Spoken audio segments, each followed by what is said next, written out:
Bagaimana?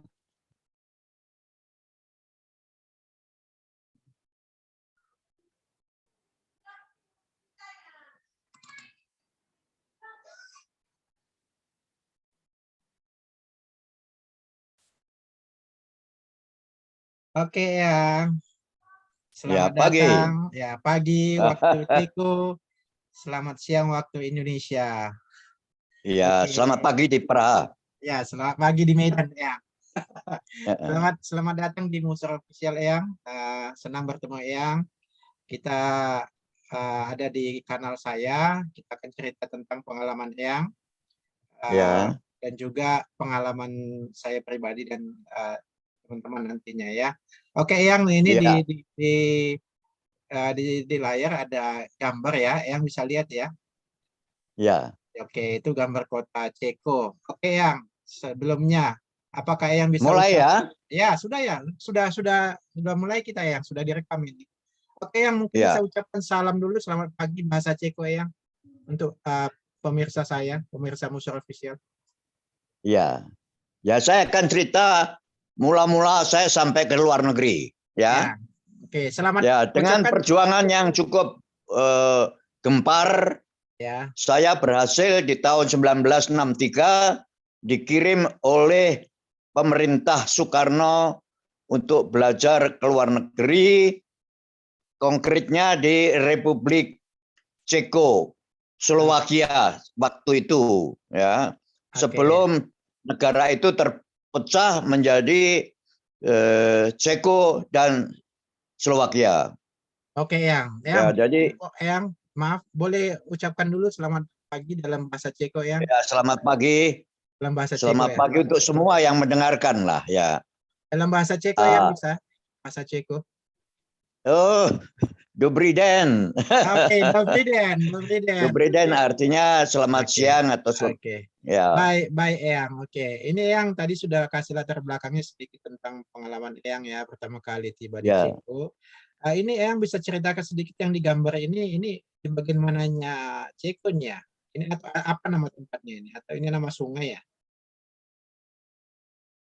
Eh, agak keras, Mas. Ya, ini yang di gambar itu ada itu kan itu di layar ada gambar ya. Ini bisa kasih tahu pemirsa kita ini bangunan apa dan ini apa nama tempatnya yang digambar di slide. Ya.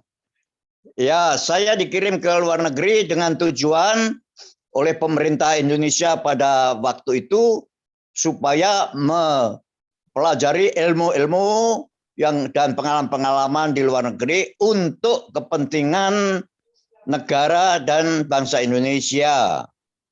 Ya. Oke. Tapi secara pendek saja, tahun 63 saya berangkat 10 September, tahun 65 30 September ada huru hara di Indonesia di mana terjadi suatu pergantian pemerintahan, pergantian rezim dari orde lama ke orde baru. Wah, Ya, wah karena perjuangannya saya waktu itu ya, perjuangannya luar waktu biasa itu ya. saya diminta menentukan sikap apakah saya ikut orde baru atau tidak.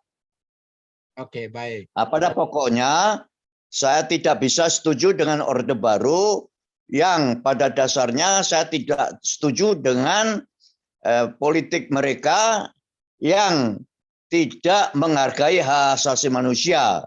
Nah, Oke, secara baik. singkatnya, karena itu saya tidak diperpanjang paspor saya dan dengan begitu saya kehilangan kewarganegaraan. Jadi kemudian karena saya tidak kewarganegaraan itu, saya secara unblock dengan kawan-kawan lain yang seperti saya mengajukan politik asil di negara ini. Oke, oke. Kemudian kuliah kami dilanjut normal dan dilindungi oleh pemerintah Cekoslowakia pada waktu itu untuk menyelesaikan sekolahnya, dan setelah itu karena kita tidak mendapat perpanjangan visa dan dicabut paspornya, kita tidak bisa kembali ke tanah air. Dengan begitu, kami ini melanjutkan hidup di negara ini. Kemudian setelah selesai sekolah, kami bekerja di sini.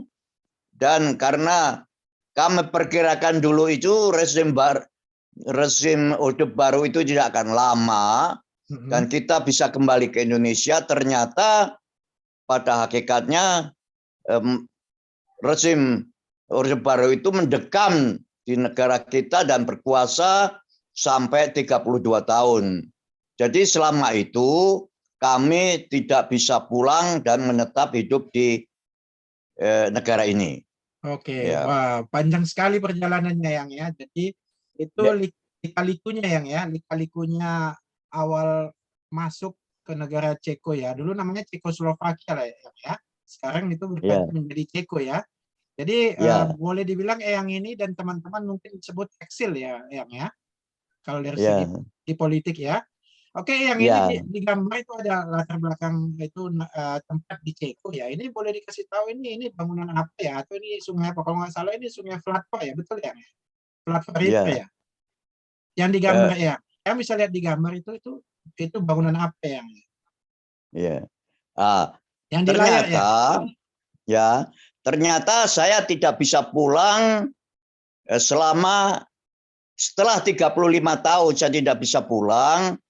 Pada tahun 98 di mana waktu itu di Indonesia lagi bergolak reformasi, saya bisa mendapatkan peluang dan bisa kembali melihat tanah air kembali. Jadi saya mendapat kesempatan waktu itu mengikuti reformasi di Indonesia, kalau tidak salah mulai tanggal 23 April 98. Jadi selama 2 bulan di Indonesia saya mengikuti reformasi yang terjadi di sana dengan mata kepala saya sendiri. Karena pada waktu Soeharto lengser, saya berada di Pulau Bali waktu itu. Jadi saya bisa mengetahui bagaimana gejolak dan berlangsungnya reformasi itu. Oke, baik ya. Jarang dari kita ini yang kebetulan mendapat kesempatan dan untung bisa mengikutinya. Oke, baik Yang, terima kasih. Yang bisa lihat layar, bisa lihat layar. Coba lihat layarnya Yang, layar Yang, layar HP-nya. Layar Yang, bisa lihat layarnya, layar screen-nya. Bisa lihat layar Yang, lihat layar. Bisa lihat saya ya. Gambar apa yang nampak di situ ya? Apa Mas? Gambar apa yang nampak di layar ya? Tadi itu lupa tadi. Tadi ada gambar saya ya. Coba diulang Mas. Ini yang lagi ada gambar ini di slide saya. Ini ada gambar Praha sementara ini backgroundnya ya.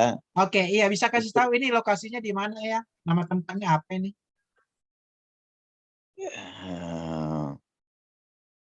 Sementara ini saya lihat Mas ya, sama lihat gambar Praha.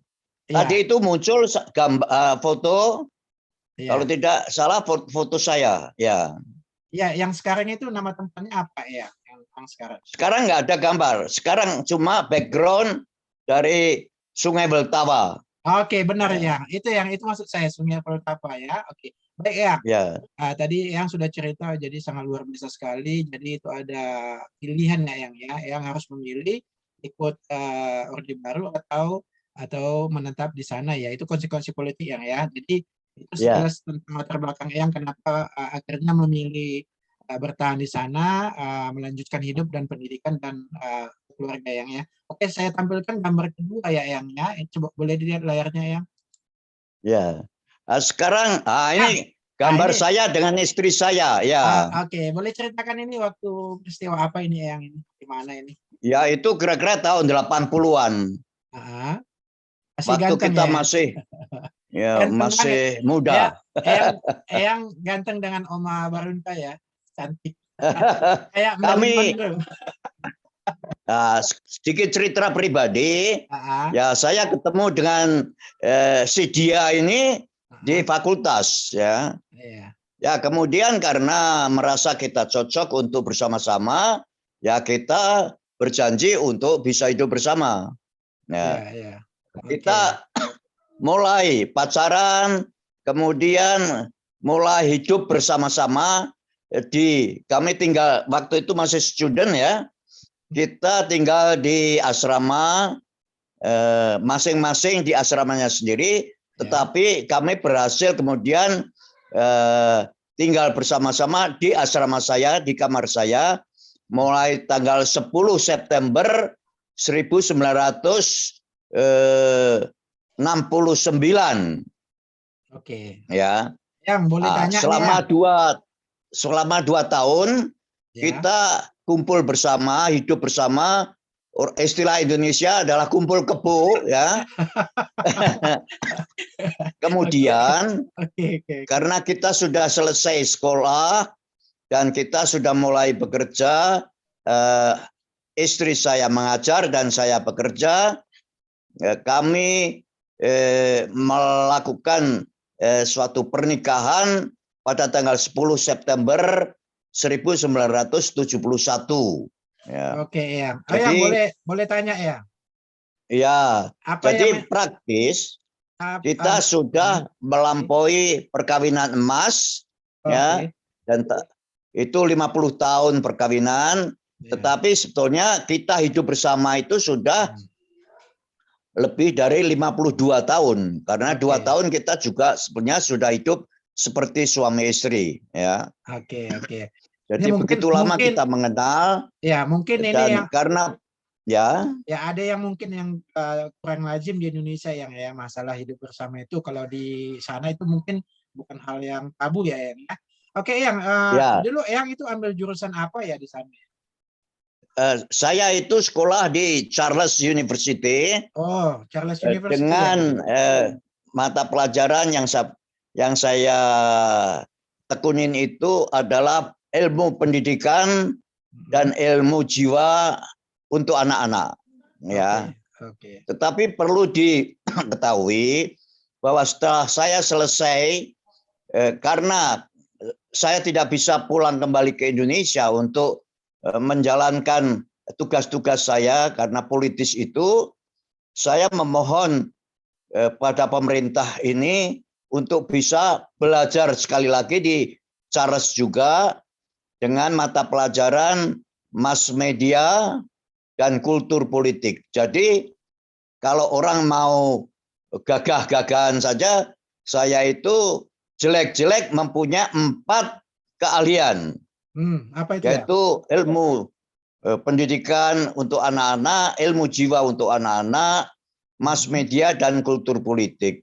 Wow, keren Di banget ya. mana sayangnya ini istri tercinta saya, Iya, iya. istri pertama dan yang terakhir. Iya, kalau boleh saya bilang kayak Marilyn Monroe ya, seperti Marilyn Ya, Monroe ya. ini hasil jepretan saya, ya, dan kira-kira beberapa bulan sebelum kita pernikahan. Oke, Ya, oke, oke. Baik. ya. Kalau boleh tahu yang itu Oma Barunta ambil jurusan apa ya waktu kuliah? Jurusannya apa ya? Bagaimana? Jurusan Oma Barunta waktu itu apa jurusan? Oma juga belajar di Charles University. Hmm. Dia jurusannya untuk keguruan bahasa Jerman dan bahasa Ceko. Jadi setelah dia itu selesai sekolah, dia mengajar di sekolah di SMA ya, bahasa Jerman dan bahasa Ceko. Ya. Wah, hebat ya bisa. Jadi dia adalah guru di mana seluruh hidupnya dia tidak pernah bekerja di bidang lain. Dia cuma mengajar saja sampai masa pensiunan, dia cuma sebagai guru. Ya. Itu pegawai negeri ya yang kalau di sana sebut ya, pegawai di negeri sini ya? semua pegawai negeri dulu, Pak. Oh, nggak ada swasta ya? Negara ini adalah negara sosialis pada waktu itu. Nggak punya negara ya? sampai tahun 89 negara sosialis di mana semua adalah diatur oleh negara. Iya, Ya. iya. Makanya semuanya itu adalah pegawai negara ya. Iya.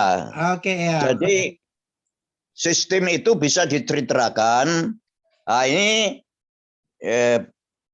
foto dari pernikahan kami tahun 71 dan persis kemudian dengan tanggal yang sama kamu dipotret lagi yang sekarang ini. Jadi di sini bisa dilihat nyata benar bedanya. Istilahnya sebelum dan sesudah ya Eyang ya, sebelum dan sesudah ya. Oke Eyang, tadi Charles University itu kalau tidak salah saya searching itu adalah kampus terbesar di Ceko yang ya.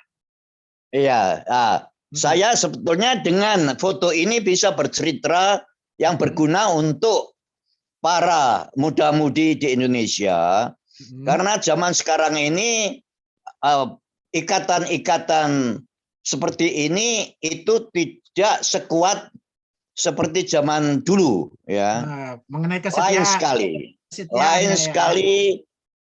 Konkretnya saya bicara mengenai kehidupan kita sendiri, di mana kita sudah hidup bersama-sama dalam masa kita sebagai mahasiswa, sebagai student, di mana kita melarat sekali dan hidup kami prihatin berjuang dari nol ya sampai sekarang ini dengan dianugerahin 2 anak laki-laki, 2 menantu perempuan, dan 4 cucu perempuan. Ya, jadi karena kita ini dulu itu digembleng oleh suatu keprihatinan, makanya ikatan kita itu kuat sekali. Tetapi saya punya teori atau punya seperti hukum yang saya setujui dan saya percaya bahwa ikatan perkawinan atau pernikahan itu pada hakikatnya yang penting adalah hubungan persahabatan antara 2 manusia. Baik. Karena persahabatan itu kekal dan murni. Cinta itu, cinta-cintean itu bisa dilanda oleh waktu, ya, dilanda oleh peristiwa-peristiwa, dan juga cinta-cintaan itu kadang-kadang tidak begitu kuat seperti kekuatan persahabatan. Jadi saya selalu canangkan pada orang muda-mudi, itu di Eropa atau itu di mana saja, bahwa harus mempunyai atau dibentuk, dibina persatuan persahabatan yang sekuat-kuatnya. Karena itu adalah yang bisa dibilang lebih kuat daripada yang lain-lain. Ya. Karena apa? Perlu diketahui bahwa kami ini adalah pernikahan amalgam. Pernikahan antara lain negara, lain bangsa, lain mental, ya, dan sebagainya. Itu bukan kok tidak bisa. Itu bisa. Dan sekarang banyak terjadi. Dan buktinya bahwa kami ini menunjukkan bahwa itu bisa dilakukan dengan semua orang dan bisa berhasil juga. Ya, cuma liku-likunya itu begitu banyak, jadi membutuhkan bagaimana kebesaran jiwa kita untuk bisa dalam ikatan itu. Itu saja. Ya. Oke, mengetahui Karena sekarang globalisasi, masing-masing ya. Untuk mengetahui kelebihan dan kekurangan masing-masing ya. Seperti di gambar yang ya itu anak yang mungkin yang laki-laki ya yang tadi kalau tidak salah. Iya. Zaman sekarang kan di globalisasi ini, ini saya yang orang Batak ini. Iya, ini ulas ya yang ya. Wah, ternyata yang ini pencinta ulas juga ya. Saya sebagai suku Batak ya. Saya senang foto ini juga. Bangsa di Indonesia merasa bangga ini ya. Ya, saya akan cerita, saya akan cerita mengenai diri saya, mengapa saya ini bisa dibilang saya tidak mau sombong, saya cukup toleran di dalam hampir segala hal. Saya bisa toleran dengan sesuatu yang positif, ya.